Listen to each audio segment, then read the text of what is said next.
आसिफ धन्ना सेठ के यहाँ खेती बाड़ी का काम करके अपने परिवार का गुजर बसर किया करता था। सेठ के यहाँ वो पिछले 3 सालों से काम कर रहा था। सेठ आसिफ पर बहुत भरोसा करता था। एक दिन धन्ना सेठ के यहाँ चोरी हो जाती है और सेठ के 3 लाख रुपये सफ़ा हो जाते हैं।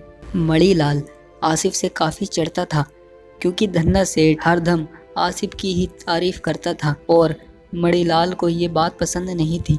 अब मणिलाल के पास आसिफ का हिसाब चुकता करने का अच्छा मौका था। मणिलाल ने आसिफ के घर 2 लाख रुपये छिपा दिए और फिर सेठ के पास आकर धन्ना सेठ के कान भरने लगा। धन्ना सेठ ने मणिलाल पर रत्ती भर विश्वास न करा, लेकिन मणिलाल के बहुत कहने पर वो मणिलाल के साथ आसिफ के घर पहुंचा तो उसे वो पैसे दिखे और आसिफ को धन्ना सेठ ने बुलाया।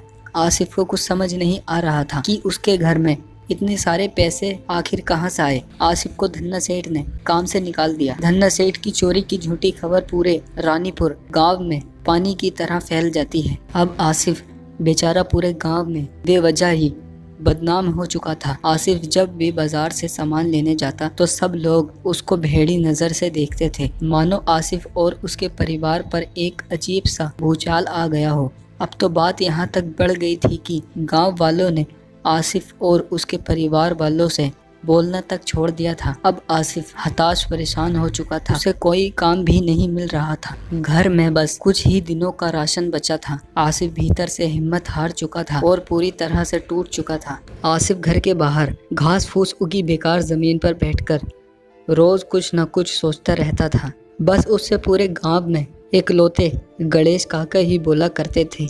जब आसिफ खेती बाड़ी करता था तो वहीं पर काका बेकार घास फूस काटने का छोटा मोटा काम किया करते थे। दोनों अक्सर काम खत्म होने पर साथ ही खाना खाते थे। उन दोनों की काफी अच्छी दोस्ती थी।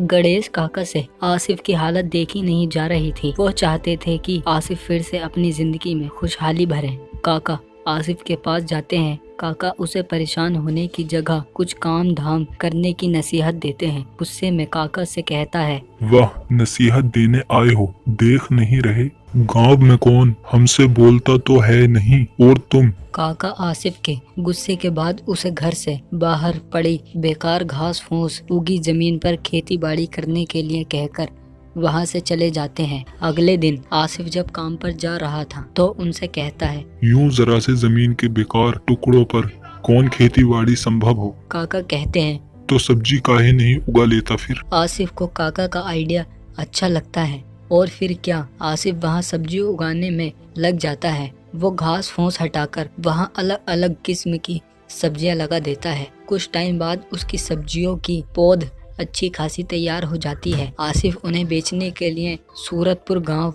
जाता था। वहां उसे उसकी सब्जी के अच्छे दाम मिलने लगे थे। धीरे धीरे आसिफ अब धन्ना सेठ के यहाँ मिलने वाले वेतन से भी कहीं ज्यादा कमाने लगा था। कुछ सालों बाद आसिफ का अब ये एक बड़ा व्यापार बन गया था। आसिफ ने बड़ा जमीन का टुकड़ा जो खरीद लिया था। अब तो आसिफ सूरतपुर में ही रहने लगा था। तो हमें इस कहानी से यह सीख मिलती है, हमें कभी भी हार नहीं माननी चाहिए और हमेशा अच्छे और सच्चे रास्ते पर चलना चाहिए।